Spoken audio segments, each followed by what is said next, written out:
అందరికీ నమస్కారం. శ్రీకృష్ణ జన్మాష్టమి సందర్భంగా ఈరోజు వీడియోలో మీకు తిరుపతిలో ఉన్న ఇస్కాన్ టెంపుల్ని చూపిస్తున్నాను. ఈ టెంపుల్ యొక్క ఆర్కిటెక్చర్ కానీ బయట గ్రీనరీ కానీ చాలా బాగుంటుంది.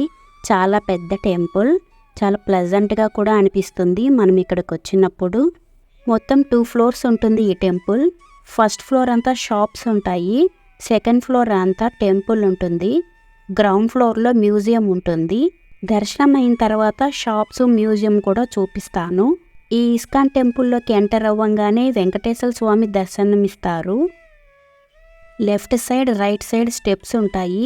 ఇలా మనం పైకి ఎక్కుతూ ఉంటే కృష్ణావతారాలు, విష్ణు చక్రం ఇలా అన్నిటినీ కూడా మనకి డిజైన్స్లో కనిపిస్తూ ఉంటాయి. చెప్పాను కదండి, టెంపుల్ ఆర్కిటెక్చర్ అయితే చాలా బాగుంటుంది. ఈ డిజైన్స్ అంతా వుడ్తోనే చేశారు. ఇప్పుడు మనము దర్శనానికి వెళ్తున్నాము. చూసారా రాధాకృష్ణుల్ని? ఈ విగ్రహాలను చూస్తూ ఉంటే చాలా ప్రశాంతంగా అనిపిస్తుంది, అలానే చూస్తూ ఉండాలనిపిస్తూ ఉంటుంది.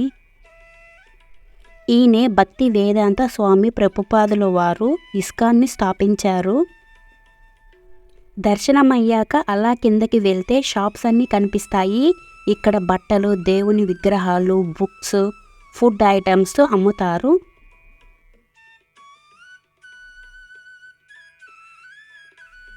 శ్రీకృష్ణ జననం త్రేతాయుగంలో కంసాది రాక్షసుల భారం మొయ్యలేక భూదేవి బ్రహ్మ, విష్ణు, శివుడు తదితర దేవతలకు మొరపెట్టుకుందట. అప్పుడే విష్ణుమూర్తి కృష్ణావతారం దాల్చి దేవకీ వసుదేవులకు చెరసాలలో పుట్టాడు శ్రీకృష్ణుడు. ప్రతి శ్రావణ బహుళ అష్టమి రోజున రోహిణి నక్షత్రంలో జన్మించడంతో కృష్ణాష్టమి జరుపుకుంటాము. కృష్ణాష్టమి వచ్చిందంటే ఈ ఇస్కాన్ టెంపుల్లో చాలా సందడిగా ఉంటుంది.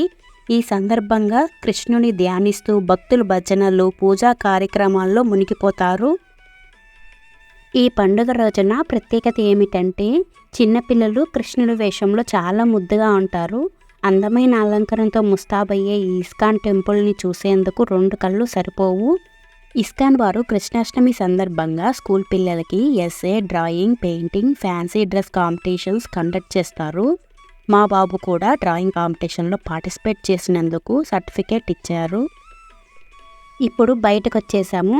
ఇక్కడ ఉచిత ప్రసాదం మార్నింగ్ నుంచి నైట్ వరకు పెడుతూనే ఉంటారు. ప్రసాదం ఇచ్చే పక్కన కృష్ణలీల మ్యూజియం ఉంటుంది.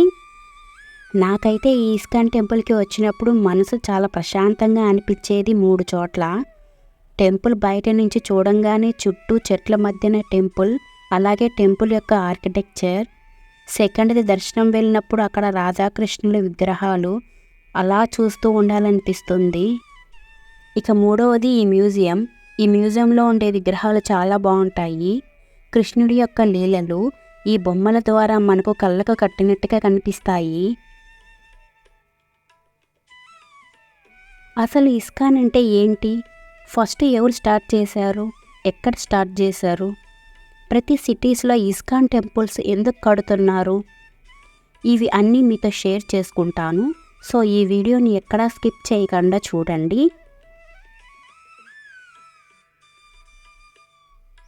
ISKCON international society for Krishna consciousness. తెలుగులో చెప్పాలంటే అంతర్జాతీయ కృష్ణ చైతన్య సంఘం. ఈ ఇస్కాన్ని 1966 సంవత్సరంలో కలకత్తాకి చెందిన ఒక వైష్ణవ సన్యాసి అయిన భక్తి వేదాంత స్వామి ప్రభుపాదుల వారు స్థాపించారు. ఆయన 70 ఏళ్ళ వయసులో ఒక నౌకలో 36 రోజులు ప్రయాణించి న్యూయార్క్కు వెళ్ళి అక్కడ అమెరికన్స్తో కలిసి ఫస్ట్ ఇస్కాన్ను స్థాపించారు. వీరు అంతర్జాతీయంగా భగవద్గీత ప్రచారం, అలాగే భక్తుడిలోనే భగవంతుడు ఉంటాడని, అందుకే మానవ సేవే మాధవ సేవగా తలిచి విద్య, వైద్య, అన్నదాన సేవా కార్యక్రమాలు ఎన్నిటినో చేస్తూ శ్రీకృష్ణ తత్వాన్ని ప్రచారం చేస్తూ ఉంటుంది ఇస్కాన్. దీన్ని హరే కృష్ణ ఉద్యమం అని కూడా అంటారు. ఇస్కాన్ అనునది అంతర్జాతీయ కృష్ణ సమాజం. ఈ సంఘం ద్వారా దేశ విదేశాలలో వందలాది రాధాకృష్ణ మందిరాలు ఏర్పడ్డాయి. ఆల్మోస్ట్ 800 ఇస్కాన్ టెంపుల్స్ ఉన్నాయి ప్రపంచవ్యాప్తంగా. స్వామి ప్రభుపాదుల వారు న్యూయార్క్లో ఫస్ట్ ISKCONను స్థాపించారు. మీరు గమనించారా, ప్రతి ISKCON టెంపుల్లో కూడా స్వామి ప్రభుపాదుల వారి స్టాట్యూ అయితే ఉంటుంది. సో మీరు కూడా తిరుపతికి వచ్చినప్పుడు ISKCON టెంపుల్ని తప్పకుండా విజిట్ చేయండి. ఈ వీడియో మీకు నచ్చితే లైక్ చేసి సబ్స్క్రైబ్ చేసుకోవడం మాత్రం మర్చిపోకండి. Thanks for watching my video.